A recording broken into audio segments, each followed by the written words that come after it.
going to learn Surya Namaskar. Okay?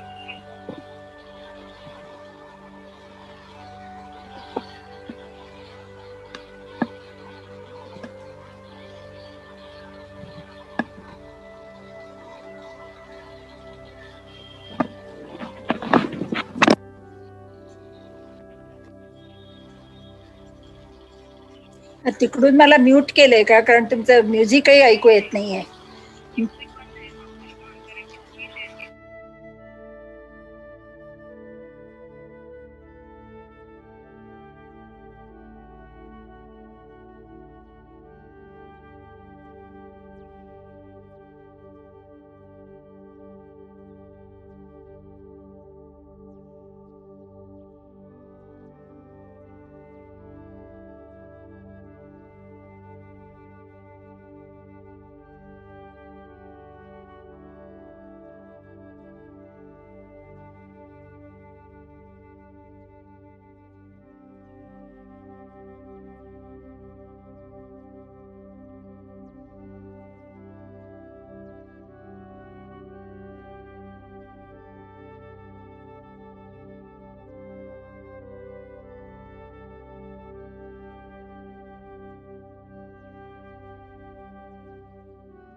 Good evening, everyone.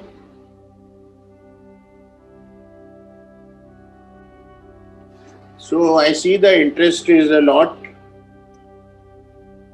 Before ma'am starts, I would like to mention one of the guidelines that I had mentioned last time, that inhaled budesonide is not effective. That same evening of the last talk, last Thursday, we got a guidelines from All India Institute of Medical Sciences, New Delhi, saying that inhaled budesonide, no other corticosteroid, can be tried in the beginning. There is a guideline from United Kingdom, NHS. They recommend 400 microgram twice a day, but our AIMS recommends 800 microgram. So that was one change that has occurred, but it should tell all of you that whatever we learn today is a answer to an uncertainty of COVID. And this guideline can change very soon. So if the COVID pandemic remains like this, or maybe worsens over next few months, I would request Alka ma'am that once a month we should have an update on how to treat COVID, because as you all know, in the beginning we started with HCQ, then we stopped. Today also remdesivir, there are multiple opinions. Some say it is life-saving, others say it is not required. Government of India issued a notification. It is an experimental drug which has been given urgent approval because of COVID. We know our patients are mortgaging their gold to get remdesivir for people or tocilizumab. It is on us to guide them properly. So keep watching our programs, and we will tell you, we may be having a refresher of COVID once a month. Before again I hand over to Alka ma'am, since our COVID has shown so much interest in audience, next week I am getting a physiotherapist, a very seasoned physiotherapist, who's going to talk on post-COVID pulmonary rehabilitation, how we can help patients recover their normal lung health. So be sure to join next Thursday also. I'll be giving you the details of the physiotherapist and definite of the program, but next Thursday is again post-COVID pulmonary rehabilitation. Ma'am, over to you. Would you like a break after 20 slides or would you like to continue as it is? When do you want to give the break? I'm asking you, would you like to give a break in 20 after 20 slides are over? No, I think I'll complete it. Okay, ठीक है, Because then the because- link remains, otherwise it becomes a problem. No, I know, and I'm sure there are going to be a lot of questions. Yeah. So for Yeah. what I'll do, I'll first give them the overview, how to interpret and all. Then Yeah. you share your clinical experience managing the patient. ठीक है, And if there are any questions, we'll take them. ठीक है, okay. There is a YouTube link in the chat box now. Those who want to see live on YouTube can click on that. Ma'am, please go ahead. Okay.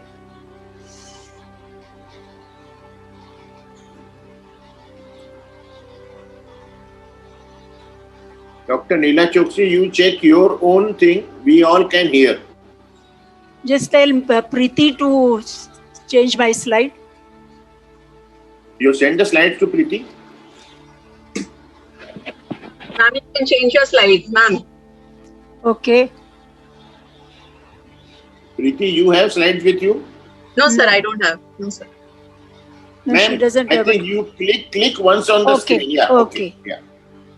So I'm just going to recapitulate something about the SARS-CoV-2. But before I start that, I would like to tell all my colleagues here that in the second wave, most of the reports and official reports and our physicians group, they all are saying that 99% of the patients are mild and they recover.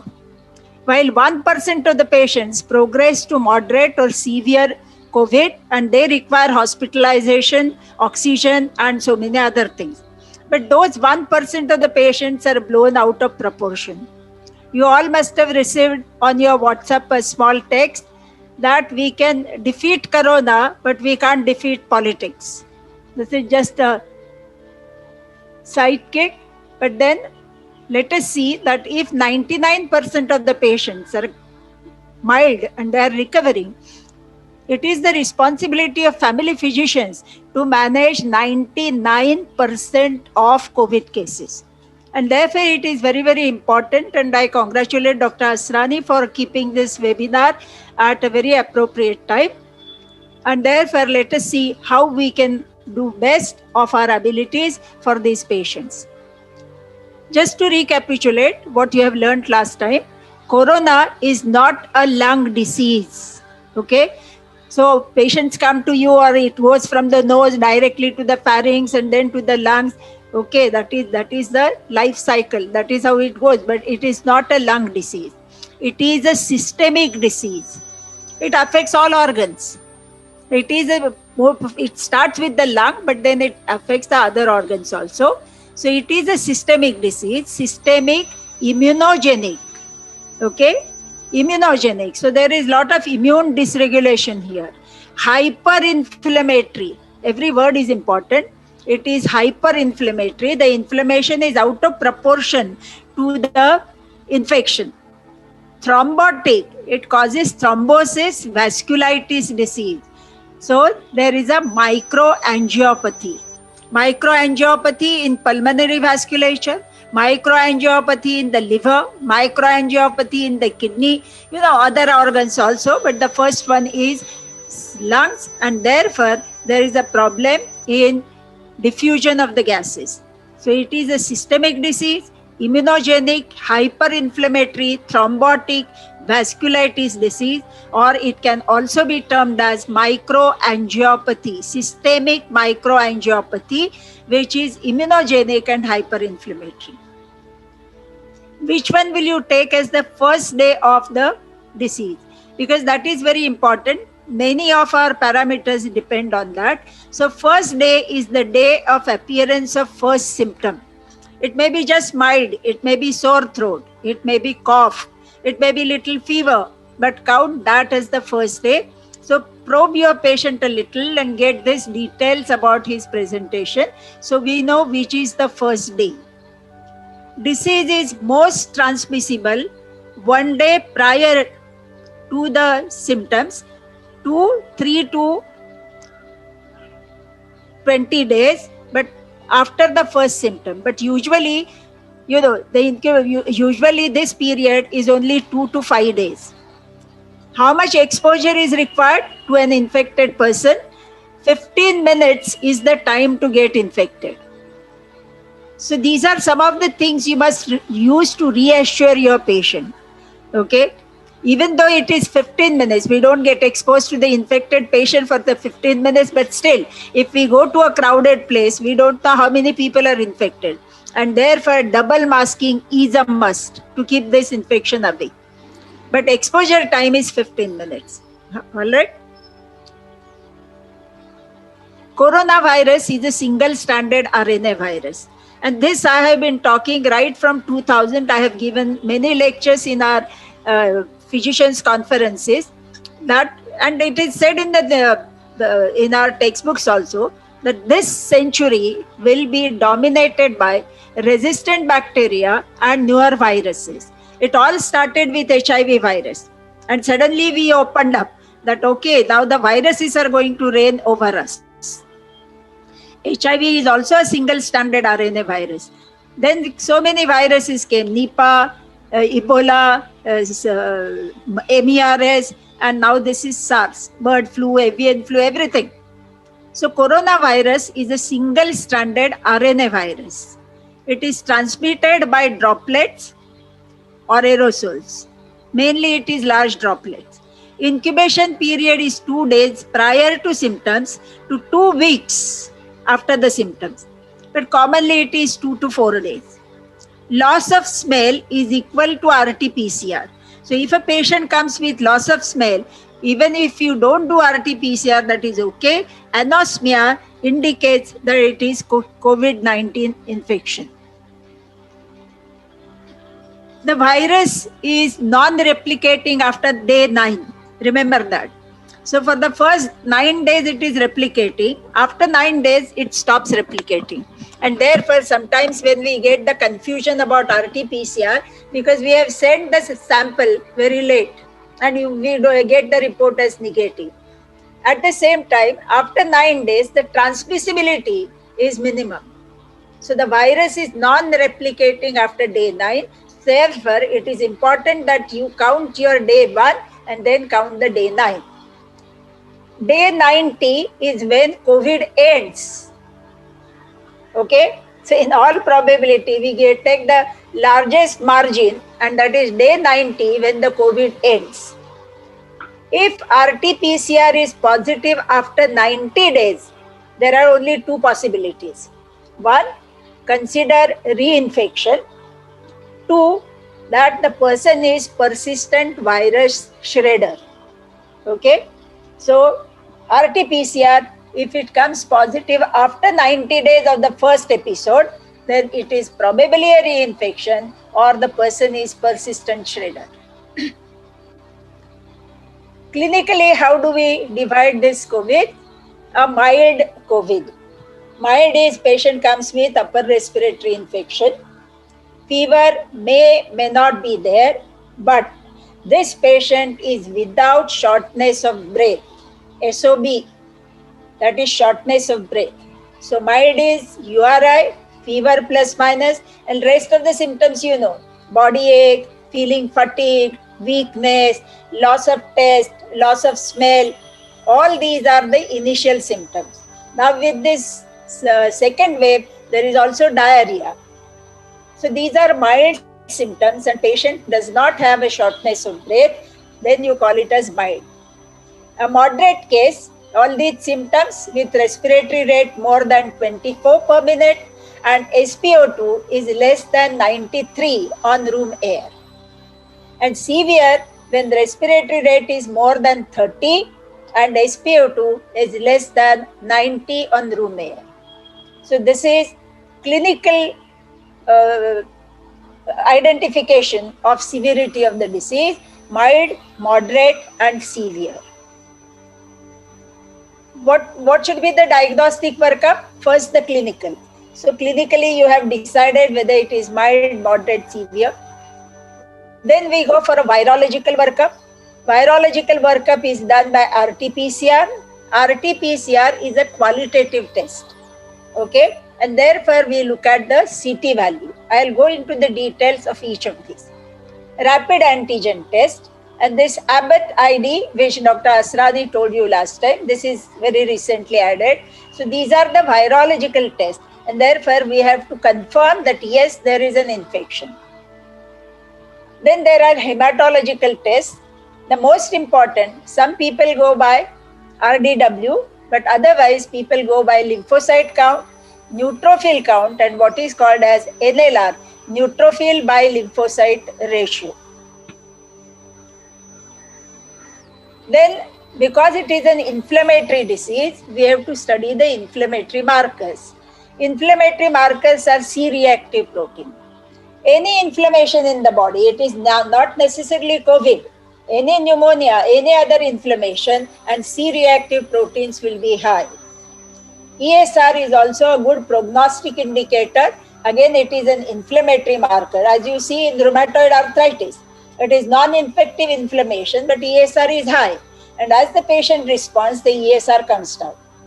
Procalcitonin is also an inflammatory marker. Then there are immunological markers. These are cytokines, interleukin 6 and interleukin 10. Other biochemical parameters, liver functions, SGOT, SGPT, serum creatinine, and D-dimer. And there are surrogate markers like serum ferritin and LDH. So let us go by all these investigations. Rapid antigen test, RT-PCR, CT value we have to see, loss of smell equivalent to RT-PCR, CBC, CRP, D-dimer, and blood sugar. So these are at least the basic workup that as a family physician you should ask for the patient. Because many times the diabetes is not known to the patient and you do the blood sugar is very high. Because then you should not be blamed that the sugar became high because of your treatment or blah, blah, blah, or it is related to COVID. And therefore it is better that on day one when we do this test and RT-PCR comes positive, the person is confirmed corona infection, then we should do CBC, CRP, D-dimer, and blood sugar. Now RT-PCR, what is CT is a cycle threshold. Okay. Now you must be knowing what is PCR. It is polymerase chain reaction. So whatever virus is there, suppose if there are only 10 viruses in the sample that is given. Now 10 viruses and the detection limit of the machine is say 1000. So what does the machine do? That this is a reverse transcriptase PCR. So this RNA is converted into DNA and then the DNA, the cycle goes on and the DNA is multiplied. What is our detection limit? 1000. How many viruses were there in the sample? 10. That means we'll have to go 100 cycles to get a value of 1000. So what will be the CT cycle threshold? 100. Okay, I'm just giving you an example, please. While there is another patient whose sample contains 100 viral particles.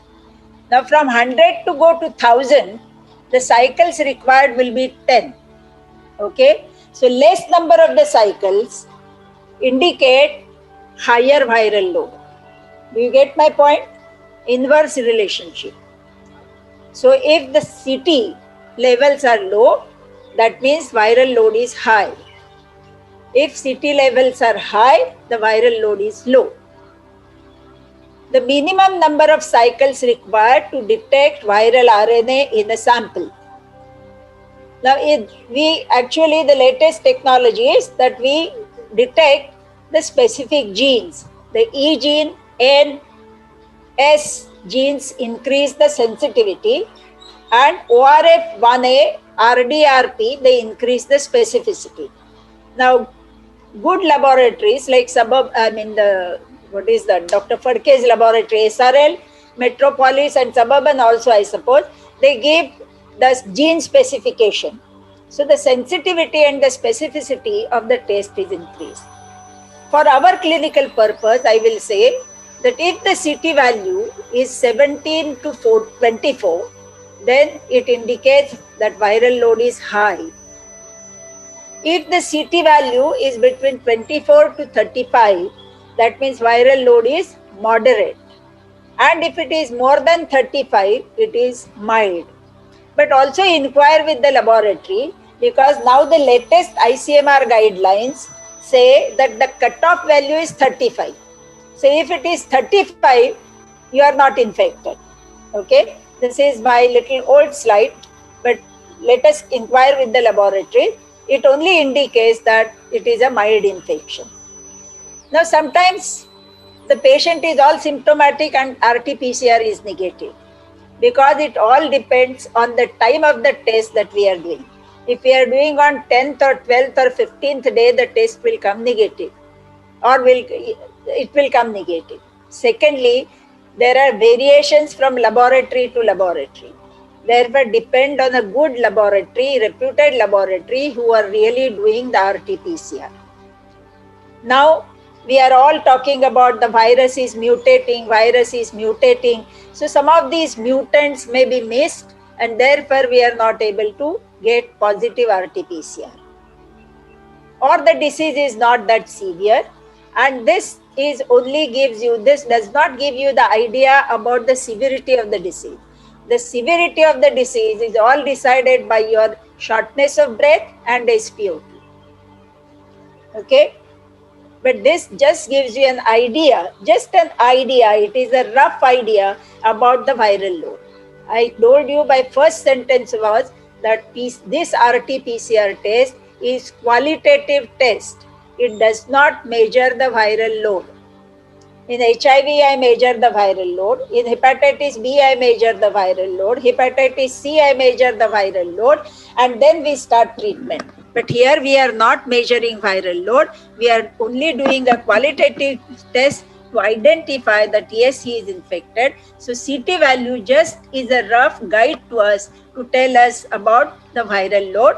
And based on that, our clinical experience, we have divided that if it is 17 to 24, it is high viral load, 24 to 35 moderate, more than 35 it's mild.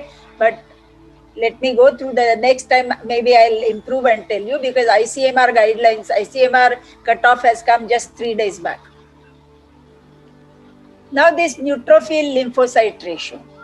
In any viral infection, there is a lymphopenia. Okay. Now neutrophil divided by lymphocyte, if it is less than 3.5, the infection is mild. If the ratio is more than 3.5, that means lymphocytes are suppressed and neutrophils are high in number. Naturally, the ratio will be more than 3.5. That indicates it is moderate or severe infection. So have a look at this. You therefore get the CBC, do the neutrophil lymphocyte ratio and decide whether the disease is mild, moderate or severe. Some people go for CT. Now in between there was a trend that people avoided the RT-PCR, because last year, once you do RT-PCR, the report will go to the corporation or whatever they sell, then the team will come, then there will be quarantine, you will be forcibly taken to a quarantine center and blah, blah, blah. So people were not going for RT-PCR. Instead, many of the people who were affluent used to go to bigger hospitals and get their CT scan done. But there are indications for CT scan, and the CT scan score does not tell us that this is corona infection. CT scan only tells us, okay, because that ground glass appearance we can get in many other cases also. So just because there is ground glass appearance does not mean that the patient has corona. So first we have to prove that he has a corona infection or COVID-19 infection, and then go for these tests. Otherwise, just because HRCT is less than 8 or 9 to 15, we cannot call. If you read the CT report also, they say that ground glass appearance, patchy opacity seen. You can see the same in interstitial fibrosis also. But because of this pandemic, the radiologists very cautiously write that it indicates an infective etiology. Please investigate the patient further. Okay, so after doing the investigation, it is better that we do the RT-PCR first, and then if need be, then we do the HRCT. Now in HRCT also, slightly it gives us the idea.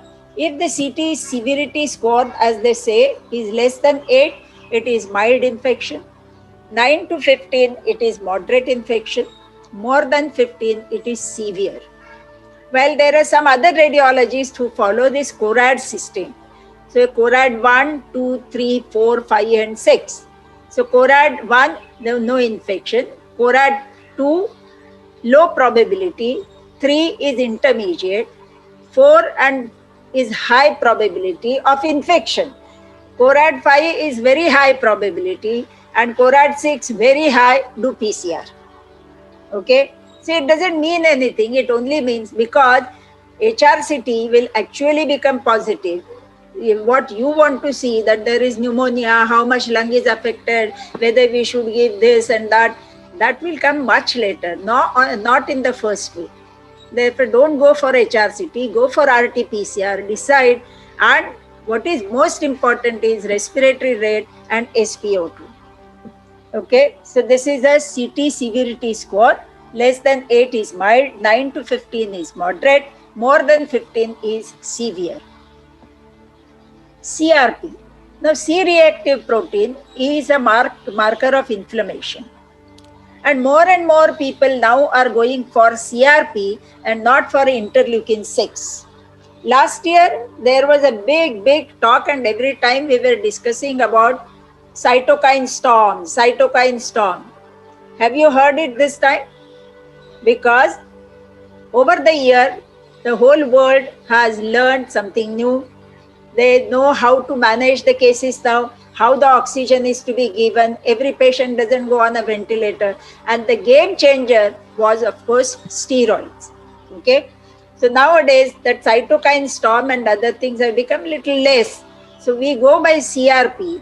And even in our family practice, we should do the CRP. CRP is a C-reactive protein. It is a marker of inflammation.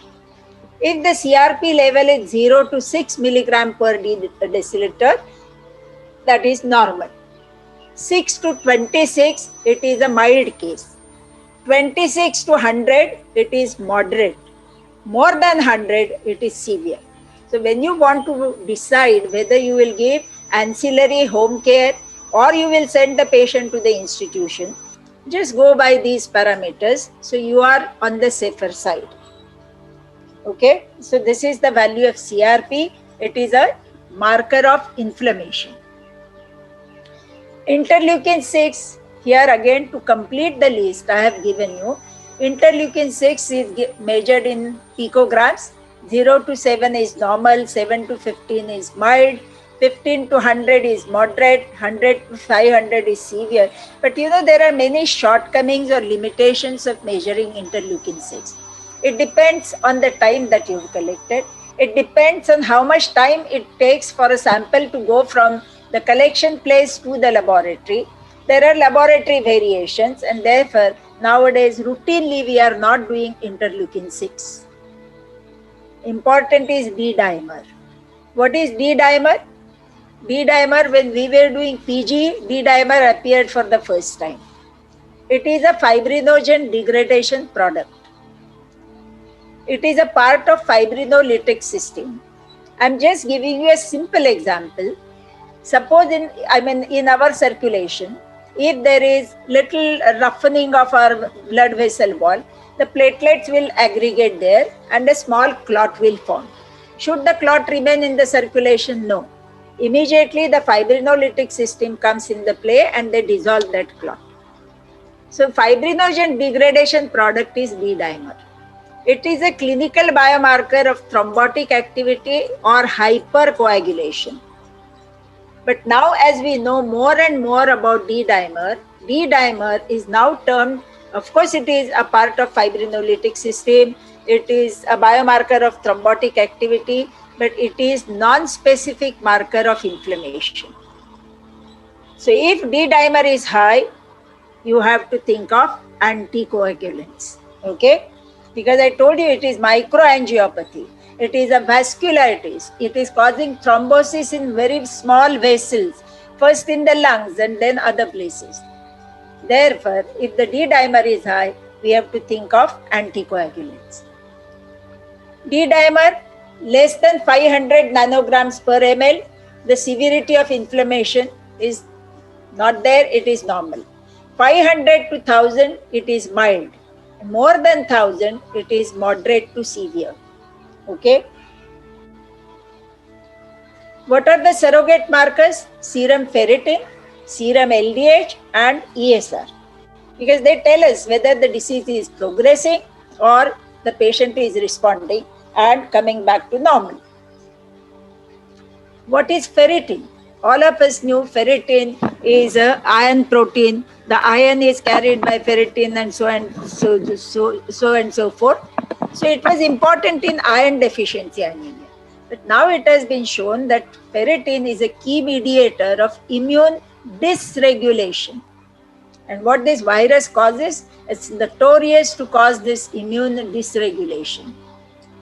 This ferritin causes direct immune suppression. It is again having pro-inflammatory effects and very high levels, very high, seen in cytokine storms. So it is also a prognostic indicator. Therefore, if possible, if it is indicated, then do it initially. Otherwise, it is not necessary. If the patient goes to moderate stage, we should do ferritin. Follow-up investigations. These investigations, as you are following your patient at home, they should be repeated on 3rd and 7th day. So you see improvement in CBC, you see improvement in neutrophil lymphocytic ratio, CRP is improved. You know, it starts coming down. It's very acute inflammatory marker. Within hours, it goes very high. So as it starts regressing, you know that the patient is improving. Same thing about D-dimer and the blood sugar. And now we come to the domiciliary care. Domiciliary care is care at home. To which patient you will offer it? Laboratory confirmed COVID patient. Don't go by HRCT. It has to be confirmed, laboratory confirmed COVID patient. Uncomplicated URTI. There is no shortness of breath. Uncomplicated URTI. Fever may not be there. Diarrhea without breathlessness or hypoxia, that means SpO2 is normal. Loss of smell, and the person is hemodynamically stable. So in all other probabilities, nowadays on YouTube there is a plethora of this text. Avinash Dharmadhikari says it's simple cold. Somebody else says it is simple flu. So that means they are seeing these mild cases, and in order that the people don't panic, they give these impressions which are not correct. So it is uncomplicated URTI, fever, mild fever, may not be there, but all these cases without breathlessness, without hypoxia, hemodynamically stable, then you take a decision of home isolation. You are a family physician, you are going to advise, or the patient will ask you, can I stay at home? And decision will be yours. What is the difference between isolation and quarantine? Home isolation is isolating someone who is having acute COVID-19 infection. You are isolating him from the rest of the family. So it is home isolation because you are isolating him in the home. So isolation is someone who is infected. To him we are isolating. What is home quarantine? Quarantining someone who is significantly exposed to infected person. Everybody in the family, if there are 4 people, everybody is not exposed to him so significantly. But who is exposed to him? The contact person. And who is the contact person? A healthy person who is in association with the patient, so he is at a higher risk. So please understand this. So if anybody asks you, you should be able to give this explanation. Previously, the same thing used to happen. There used to be quarantine centers, jumbo centers, this centers. So the rest of the family members or the patient who is at high risk were quarantined, and other patients were taken to the treatment centers. So home isolation, home quarantine, and contact person. What are the eligibility criteria for home isolation? Mild symptomatic cases are eligible, or asymptomatic but laboratory confirmed cases as clinically assigned by the treating physician can go for home isolation. So finally, it is your responsibility whether he can be isolated in the home. So mild symptomatic cases, asymptomatic, and I told you the parameters also. Respiratory rate normal, SpO2 normal, little fever, little sore throat, these are the patients. Hemodynamically stable. So a person who doesn't have any symptoms, but because he came in contact with the patient, therefore he did his test and found that he was positive. So asymptomatic laboratory confirmed cases clinically assigned by the treating physician can go for home isolation. Patient should be without any comorbidity and preferably less than 50 years of age, because you are managing them at home. Each patient must be under one qualified doctor who is available for teleconsultation, medical care and guidance 24/7. Okay, so that is also a must. So you have to be available to the patient.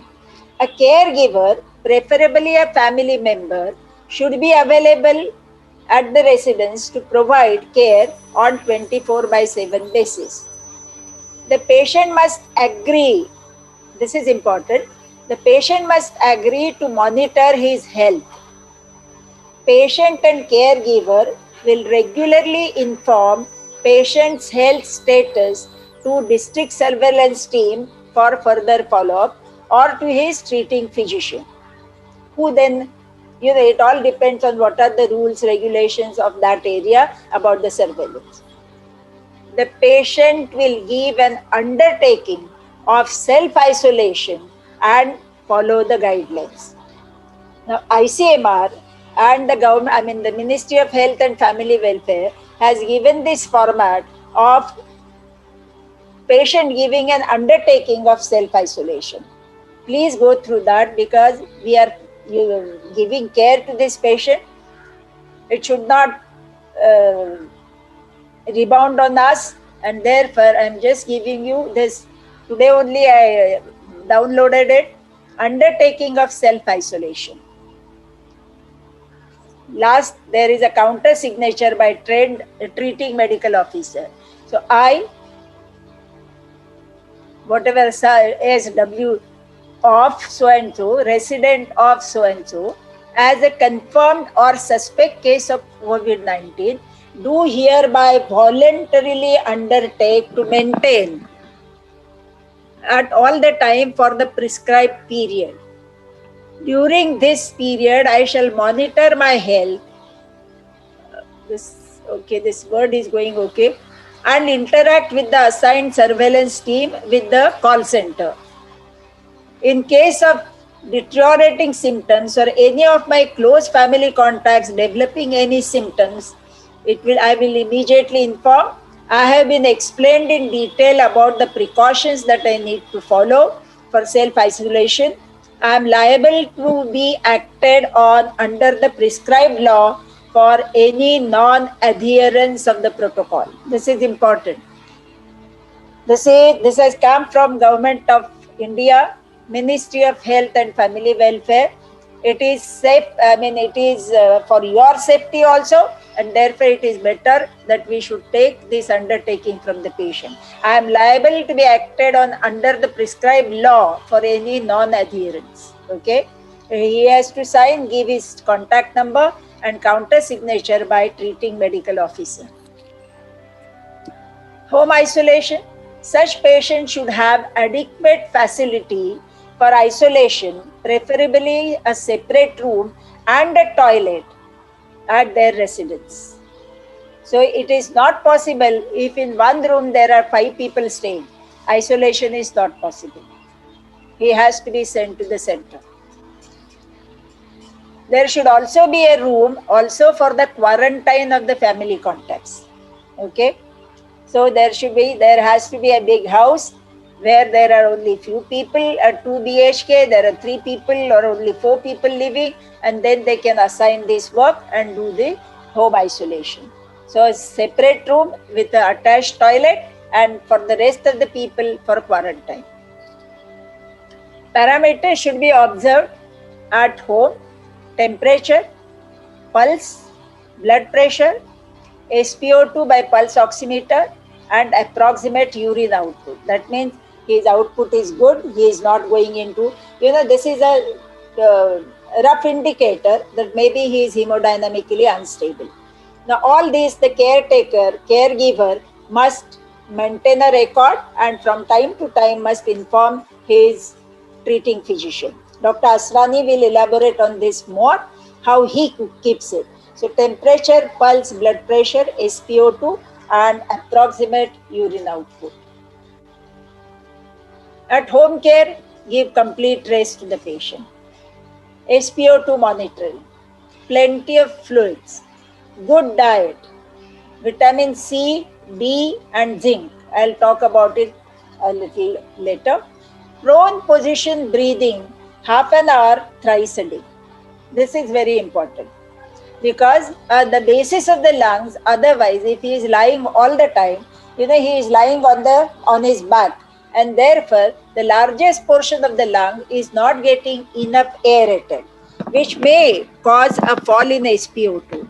And therefore nowadays they are advocating this prone positioning.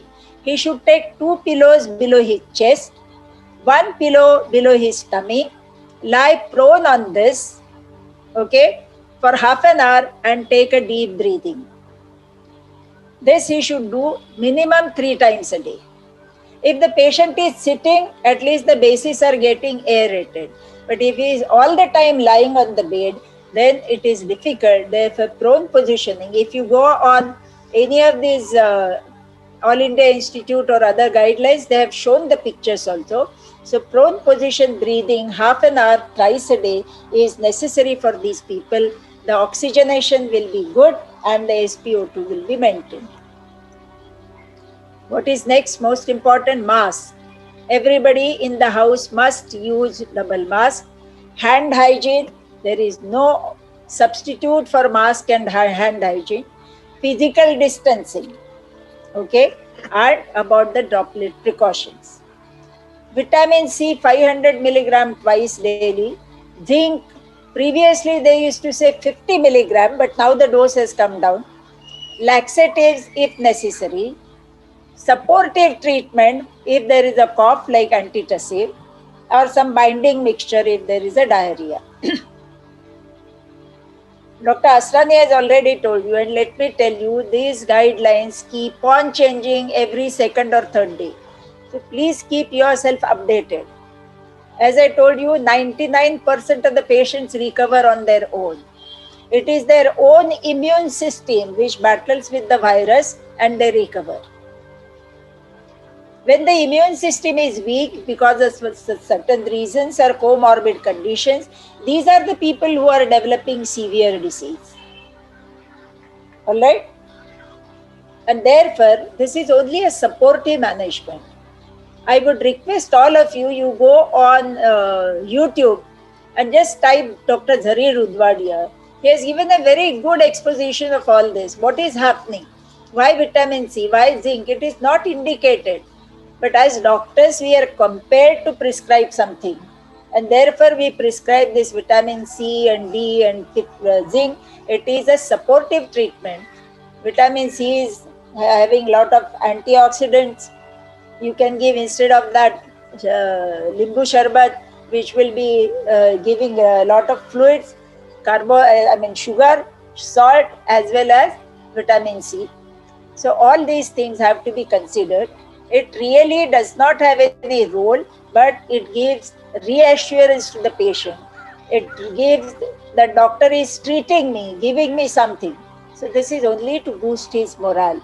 But there is no harm in giving it. What is zinc? The recommended dose of zinc is only 11 milligram per day in males and 8 milligrams in the females.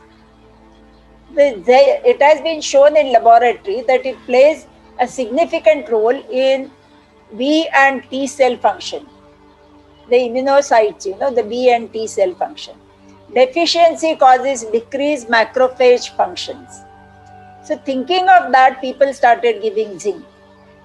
Some benefit has been seen in other viral infections like herpes simplex, herpes papilloma virus, human papilloma virus, RSV, HCV, but it has not shown any benefit in COVID. It may reduce lung injury and minimize secondary infection. So it is like a boost to the immunity. It plays a significant role in B cell and T cell function. The same thing is true about vitamin D. It improves the immune function. And therefore, when there is nothing in our hand, we are trying all these things. So there is no harm, you can give it. But initially the dose which was last year recommended was 50 milligram. Now they say 11 milligram. So whatever your multivitamin tablets containing 10 milligrams of zinc is good enough. Ivermectin. Now this is a drug from Japan. This is used for strongyloidosis. It is anti-parasitic drugs. It has shown very mild antiviral activity. So when there was nothing, people used it. The dose was 12 milligrams per day. Okay. Now if you listen to Dr. Zarir Udvadia, he says there is no evidence that ivermectin has any benefit. So I am not using it. He said it. Just 2 days back, a paper has come which shows that ivermectin, it is evidence-based medicine. So they have done a meta-analysis and they have shown that ivermectin has no role whatsoever in COVID-19 infection. Again, I tell you, I think it is 23rd or 24th of April, that means just 3 days back, All India Institute of Medical Sciences, New Delhi, has given the guideline and they have advocated ivermectin. So it is up to you to decide. As I said, as doctors, when we are managing patients, we are compelled to give them something. Otherwise, if you just tell him your immune system will take care of you and you will come out, they will change the doctor, they will never trust you, and therefore we are compelled to give something. So give something which is harmless. If at all it may benefit, and it has been advocated by some statutory body like AIMS or ICMR or somebody. So zinc, vitamin C, vitamin D and ivermectin. So ivermectin, 12 milligram OD for 5 days. Same thing is about doxy and azithromycin. If you go on the YouTube, listen to Zarir Udvadia or go through 2-3 guidelines, they have thrown away doxy and azithromycin because they say it is a viral infection. And what is the role of antibiotics in viral infection? It started with sore throat, cough, and therefore they started giving azithromycin, which has been continued. Same thing about doxy. As we have given up hydroxychloroquine, HCQ, the same thing is true today for doxy or azithro. Doxyto is given up. Azithro sometimes you give because if there is a pharyngitis, and there are a lot of people, as I say, every other person in India is a doctor because he adds his own wisdom. and he says, अरे sore throat है तो immediately secondary infection हो जाता है, फिर pharyngitis होता है, laryngitis होता है. Everybody is a doctor, and therefore azithromycin will help. So it is up to you which drug to use, but All India Institute advocates ivermectin, advocates azithro, paracetamol for fever, whichever brand you want to give, you can give. Steroids should not be used routinely in patients with mild disease. Okay? Which steroids? The systemic steroids. Because the guidelines have changed. Then I come to, I'll talk about steroids little later. Favipiravir. Now this favipiravir is an antiviral drug. It has a very mild antiviral activity. You may give it, you may not give it. Okay? Because it is not 100% effective in the COVID. As such, even no other drug is also effective in COVID. We have not yet found an antiviral which will kill COVID. Eradication की बात तो दूर ही है, which probably will get eradicated by developing herd immunity. So this has a mild antiviral activity. You may or may not give, but if you want to give, remember the dose. Dose on day 1 is 1800 milligrams. Twice a day. 1800 milligram twice a day. The tablets come, the denominator of the tablet is 200, 400, 800. Now if the patient gets 200 milligram tablet, at a time he has to swallow 9 tablets in the morning and 9 in the evening. And you as a family physician must explain to him that he has to swallow 1800 milligrams. The same company has come out with 800 milligram. Now they give a package of 800 milligram, but they have added 2 small tablets of 200 milligram. So 800 milligram ka 2 tablets becomes 1600, plus that 200 milligram ki 1 tablet, that becomes 1800. So this we have to explain that he has to take 1800 milligrams in the morning, 1800 milligrams in the evening on day 1. From day 2, it is 800 milligrams twice a day. Preferable investigation, I have said it, but if the patient is for a little longer time under you, CBC, CRP, D-dimer, because if CRP is increasing, it is an indication that he is developing moderate disease. If D-dimer is increasing, a moderate disease. If possible, arterial blood gases, serum creatinine and ECG. And today from a very reputed hospital, the patient sent me a photocopy of his record. ABG, they have collected a blood from a vein. From a very reputed hospital. What to do now, tell me. At the same time, what is important is safety of the family. Wear mask all the time. Maintain COVID appropriate behavior. Undergo COVID test when symptomatic. Undergo COVID test within 5 to 10 days of exposure. If having any high risk factors or was in close contact with the patient, he should get himself tested. Admission criteria for safe home. Self-isolation facility is not present at home. Safe home, I think it is equivalent to all those quarantine centers. So self-isolation facility is not present at home. There is no caregiver at home.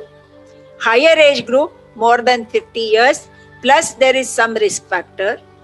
2 risk factors, irrespective of age, please do not take responsibility. You guide the patient to a center.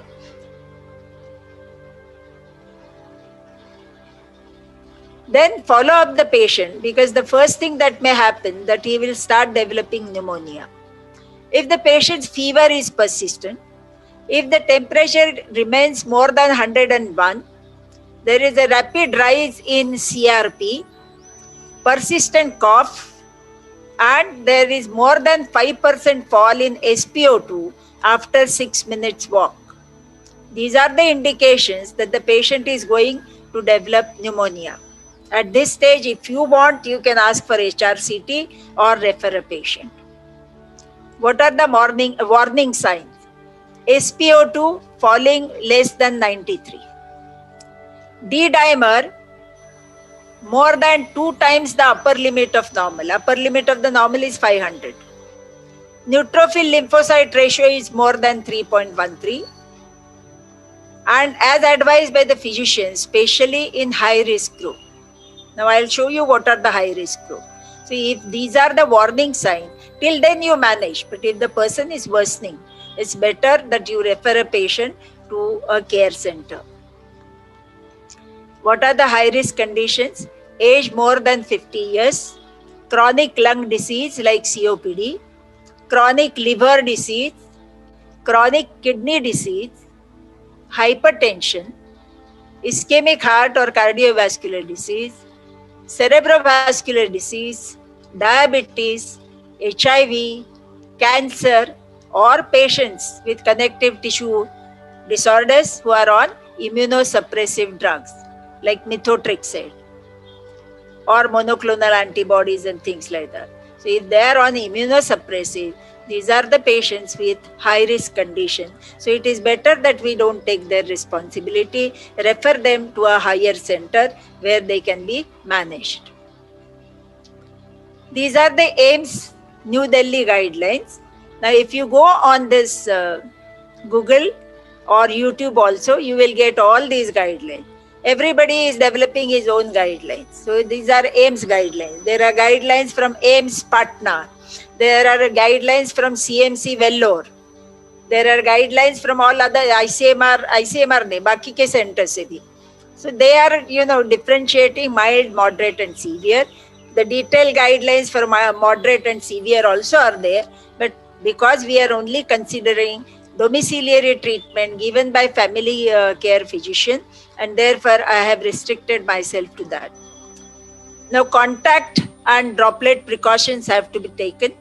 Strict hand hygiene is a must. Symptomatic management, hydration, antipyretic, antitussive, which I told you, if there is a cough, give antitussive, antipyretic is crocin or dolo. Hydration, plenty of fluid. Stay in contact with the treating physician. Now this is the AIIMS guidelines which says tablet ivermectin 12 milligram OD for 3 to 5 days. They have said inhalational budesonide 800 micrograms twice a day. If fever is persistent beyond 5 days. Now why we were not giving steroids all these days? Because first of all, no autopsies were done. Therefore, we did not understand what is the pathology. We were suddenly taken aback by the cytokine storm. And therefore, people were only managing by giving oxygen, ventilation, different types of ventilations and all that. Then in England, at Oxford, they tried giving small dose of dexamethasone and it showed mortality benefits in 30% of people. So they said, wow, so there is something that this anti-inflammatory drug can be given. Then they increase the dose. Okay, but all this is given in hospitalized patient who is on oxygen. That means this is second week or 10th day. The virus is replicating for first 5 to 9 days. And therefore, if we give steroids too early, that is within the first 3 to 5 days, it will suppress the immunity because in first few days, the body immunity is fighting with the virus. Therefore, if we give steroids early in the course of the disease, it will suppress immunity and that will help viral replication. Therefore, steroids are not given in initial 3 to 5 days. Okay? Therefore, even AIIMS says budesonide, if the fever persists beyond 5 days, That means first 5 days they are not giving it. They are giving it after 5 days. Systemic steroids are not indicated in mild cases. Now, I request all of you, you please listen to Zarir Udbadia.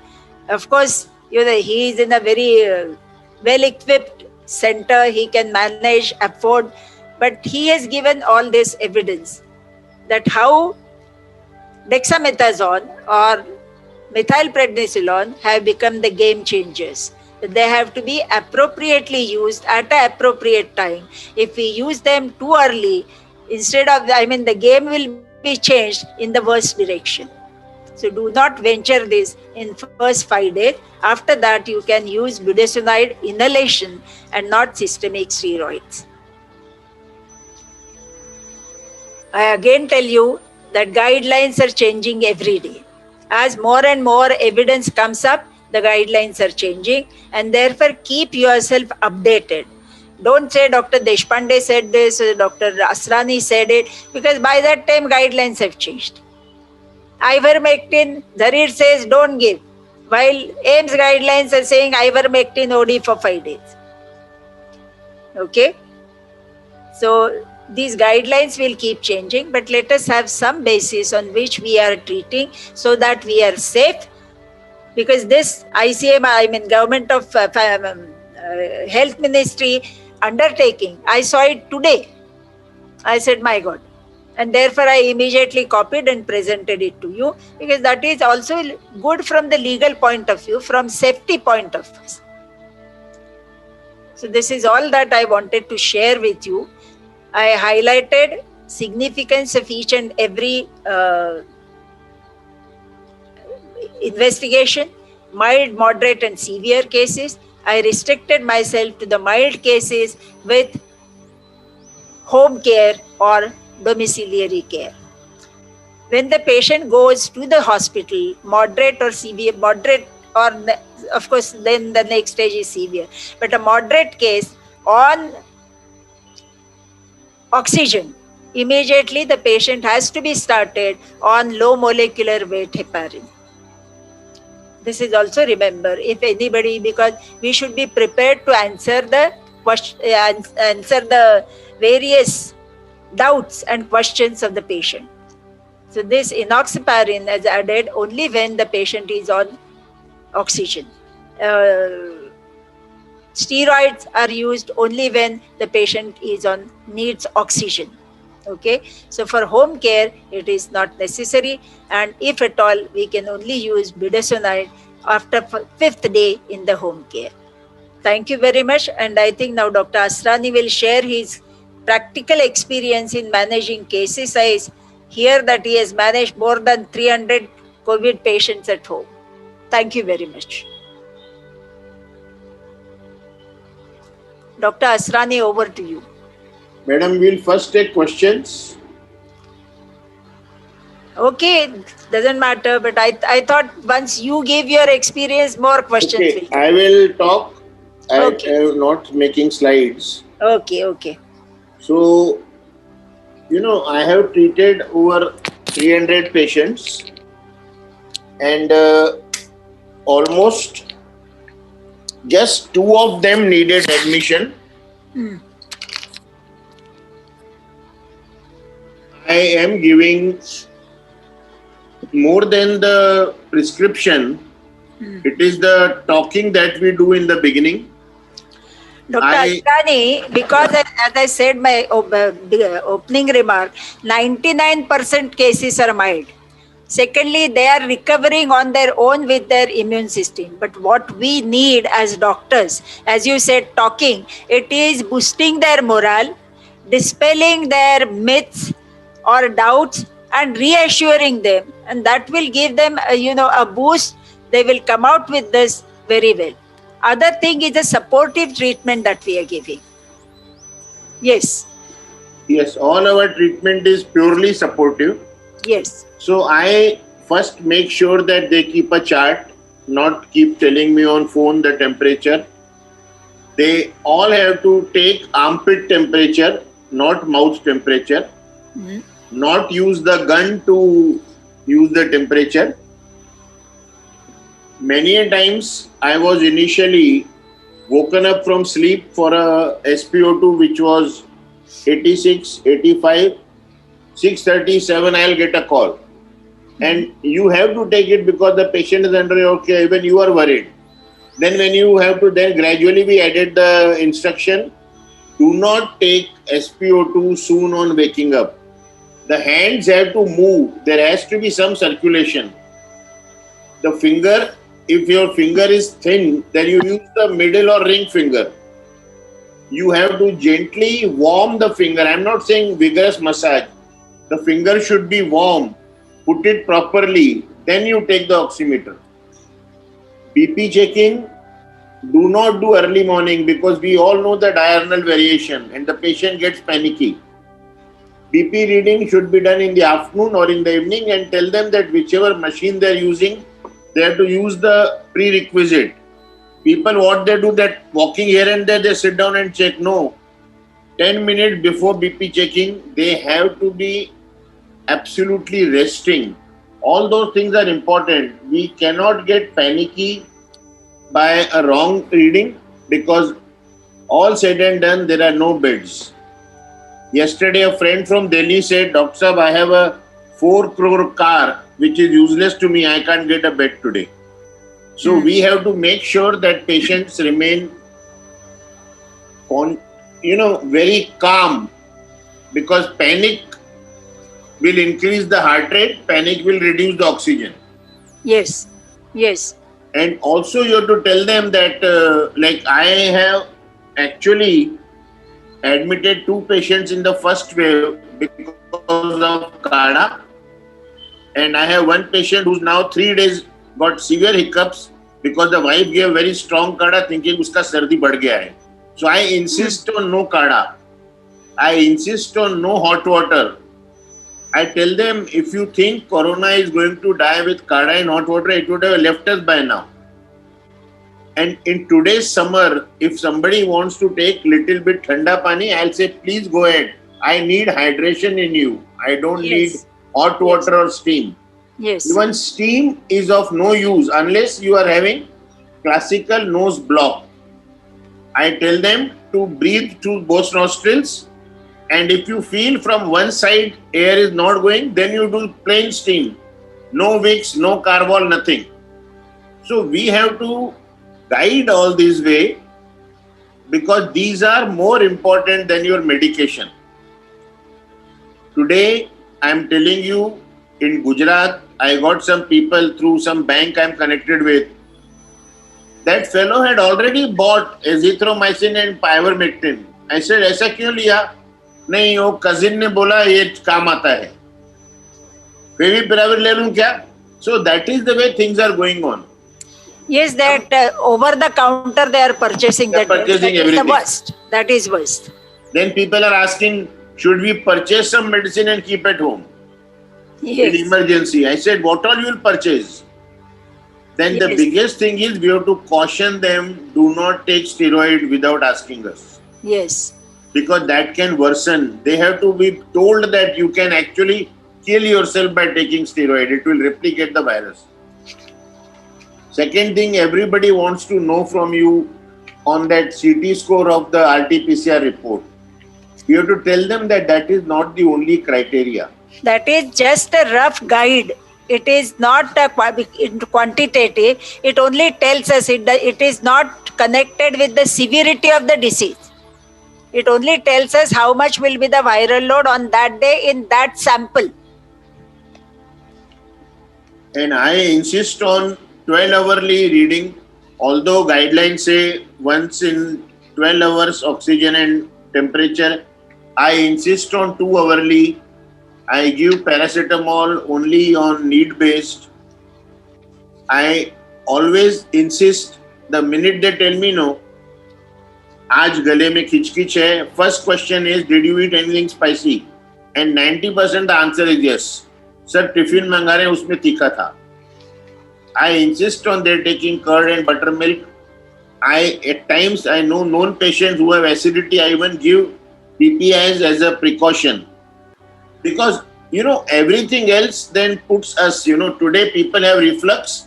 and they will tell you, I am feeling breathless, and your tachycardia goes up. Yes. So breathlessness could be due to reflux also. So these are the things that we have to tell them, that there is, you are, hopefully you will be in that 98% who are going to get cured without anything. And then asymptomatic patients, Dr. Neela Choksi is getting bored. She is saying, please take questions. Okay, we'll take just one more point. Ma'am, as you said, no, senior citizens to be admitted. I will ask, this is a question from my side. A 70-year-old patient in Delhi, non-diabetic but well-controlled, HbA1c 6.2, absolutely no symptoms. Detected positive as a pre-operative COVID test. No fever, no throat irritation, no nothing. And when we sent him for HRCT as a precaution, being his age, he drove himself to the hospital. Okay. So this person, I have just given ivermectin. I have not even given him doxy. I have given him nothing. Ivermectin, zinc, vitamin C and hydration. And we are monitoring him. We will repeat his D-dimer and HRCT on the 10th day. But such patient, ma'am, today all senior citizens, all hypertensive diabetics, we can't admit because there are virtually no beds. Because there are no beds available, and instead of undergoing all that torture, it is better that they are under your care and at home. Because this is just the guidelines which I told you, but otherwise these people, now I just recall last year when it was happening in Italy, they had very limited ventilators, and they have a population of aged people so much that they were deciding which person should be taken on ventilator and which should be just allowed to die. This was the situation in Italy. We are unnecessarily making a big head about it, but forget that even elderly people can be managed at home. On the contrary, they will be more comfortable, because in the hospital, the atmosphere itself is killing. Okay, ma'am. First question, what is the right time to do RT-PCR and rapid antigen test after onset of symptoms? After? Onset of symptoms. See, the RT-PCR should be done for the moment the patient comes as suspected. If you are suspecting, in the first 5 days, it will be definitely positive. As the days go by, it may become, indeterminate or negative. Persistent Schrader, are they infectious to others? They are not infectious, but they are passing the virus. They are passing the virus. What is the right time to do HRCT test? HRCT, if you suspect that the patient is developing pneumonia or his SpO2 is falling, then only we should do. Persistent cough, persistent fever, then we should do HRCT. Any role of chest X-ray in COVID? I don't think so, because these are very small, ground glass appearance. It is because of this microthrombi or microangiopathy in the pulmonary vasculature. It is not picked up on the X-ray. There are a lot of questions I can see here on anticoagulant. Now see, anticoagulants, at least the guidelines say, should be given only when the patient is hospitalized. There is no role. Somebody asked about aspirin. Aspirin is not an anticoagulant. Aspirin is a antiplatelet agent. Anticoagulant that is preferred or given is low molecular weight heparin. You can start with one injection. If need be, if you think D-dimer is high and you can manage it, you can give 2 injections a day. The oral anticoagulants are given only after the patient is discharged from a tertiary care center, where he was on injectable anticoagulants for a long time. These are the people who are continued on oral anticoagulants for a longer period of time, because this microthrombi or this microvascular angiopathy, it persists and may now, presenting with various symptoms of the brain, of the heart and the kidneys. Therefore, these oral anticoagulants are continued for a very long time, so more than 8 to 12 weeks. But that is for the hospitalized patients who have come out of a moderate or severe disease. At home, I don't know whether Dr. Asrani is giving. If the patient is bedridden, then as a prophylaxis for other parameters, you can give low molecular weight heparin. In my practice, I have given Eliquis and dabigatran to some patients where the D-dimer was more than 3 times the upper limit of normal. Because there are virtually no beds. And patient had a HRCT score of 10-15 plus. Okay. Okay. Then hemoglobin rise and monocyte rise in many patients we are seeing. Monocyte rise, of course, is because of the bone marrow working over time. Hemoglobin rise, you have to be very careful that patient is not going in dehydration. Exactly. It is fluid restriction. Hemoconcentration, that is the proper word. Yeah. And because of also, the loss of fluid, if he is getting fever or if he has diarrhea, now the new symptom is vomiting. So if there is a loss of fluid, there will be hemoconcentration, therefore hemoglobin is high. And also, please look at the normal range, because I was surprised when I saw hemoglobin of 2 patients at 16.9 and 17. The normal range in a NABL accredited lab was up to 17.4. Yeah, So please keep looking at the normal ranges. Yes. Dr. Deepa Parab informs us her son is 18 years, was positive, NLR was 8, but he recovered within a week's time. So he is one of the 98%. These are all, enigmas of this COVID, because we don't know how the people are reacting, how their immune system is fighting with it, and people are recovering. Now I'll tell you the Dr. Dhare's sentence. He said last year, more than 90,000 research papers have been published on COVID. So he says is that COVIDization of the research. Now this is not really a research. There are no randomized controlled trials. These are anecdotal cases or observational cases. I observed this. I have 200 cases. I observed this. Now today only on our physicians group I read one doctor from Bihar said, because there is an evidence, there are some papers they take help of that and they start. He is using piroxicam. He has used in 20 patients. So he will give experience of 20 cases. So every day, that's why I said newer things are coming. People are using colchicine, piroxicam, and their patients have responded. We have to take it with a pinch of salt, or we have to analyze it and use these newer things. So let us start with the guidelines first, and then we do this experimentation. But keep updated with the guideline. You are having them all on your website. Yes. Any indication of high dose vitamin? High dose vitamin? Vitamin D. Vitamin D has a role to play in immune system. Like we started giving it in tuberculosis because it improves the T cell function. That is the only way. But not that 60,000 every alternate day or every day. Because I have read it on the WhatsApp only. One doctor from Thane has given 60,000 per day for 7 days. Wow. I don't know whether the patient developed a vitamin D toxicity or not. Okay, there was a request of undertaking form. Those who are on Telegram group, I have just uploaded there on Telegram group. You can download there and check it out.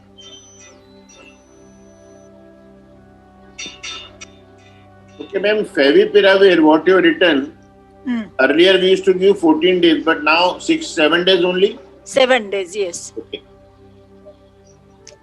Then they have also said that if it is a mild COVID, there is no need to repeat RT-PCR at the end of the treatment. But maybe for now our travel regulations and other regulatory authorities, we may have to repeat it. Okay. What is your thoughts on plasma donation? Plasma. Okay, we got the answer. No, plasma, I'll give you the scientific answer. The donor has to have a very high level of antibodies. And then if it is given in the first 3 or 4 days, then it is helpful. So first of all, we have to have a matching donor with a very high level of antibody. And I don't think there are every of these plasma donation centers are measuring the antibody. They just see that the patient has recovered from COVID, so they take it as convalescent plasma, but it may not have the No, high madam, titer of the. they are doing. 2 patients of mine were turned away, saying that antibody levels are low. Yeah. Okay, Good. this is one good question. Inhalational budesonide, can it be nasal spray? Inhalation. Budesonide, can it be nasal spray? Do you get 800 microgram in nasal spray? I don't think you get that. No. Severe cough more than 5 days, can we start inhaled budesonide? Rest parameters are normal. Yes. Yes, you can start. Okay, now I have just taken a decision. As a policy, we do not show all these things on YouTube on a regular basis. But because it is COVID and it is very important for now, for next 1 week, last Thursday and this videos will be available on YouTube. So you can repeat this and then see, but only 1 week. So don't keep telling us to put it more often. And ma'am, last question. After suppose 15 days of COVID positive, and if the patient wants to take vaccine, when should the vaccine be taken? Once he becomes negative, 2 months after that. 2 months, I or think- because now BMC apparently saying 15 days. No. No. I think we should have a small session on vaccines also.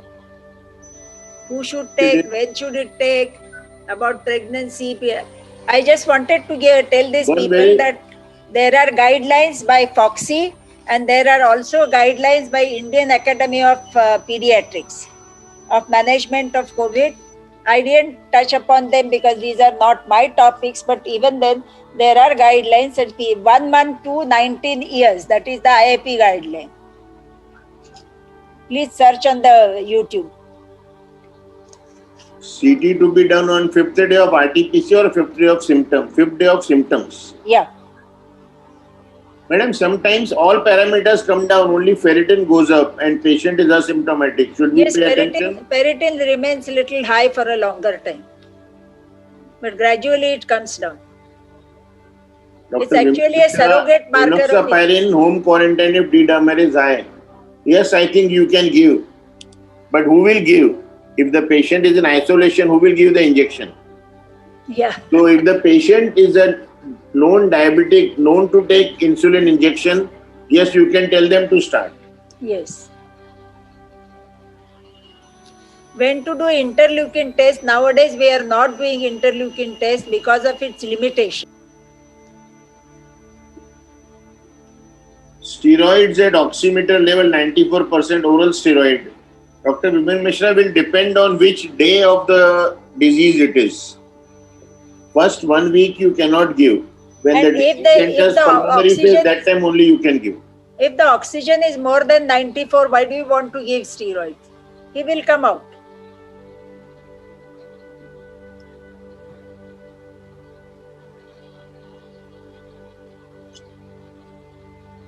Okay, there are some more questions which I will make sure I am answering to individual person. How long anticoagulant? Minimum 21 days, but then you have to check D-dimer afterwards, whether the D-dimer has normalized or not. No, 21 days, but if the patient is moderate or severe and started on anticoagulants in the hospital, then it is continued for 6 to 8 weeks. Okay. Because nowadays you can see many patients after they come out of the COVID, at least I'm seeing, hearing, I'm not managing any patient, I'm sitting at home. So they are coming with coronary artery disease. Now we don't know whether this coronary thrombosis is related to COVID because they have other comorbid conditions also like diabetes, hypertension. But somehow this may be a coincidence, maybe a correlation, we don't know. So continue this anticoagulation for a longer time.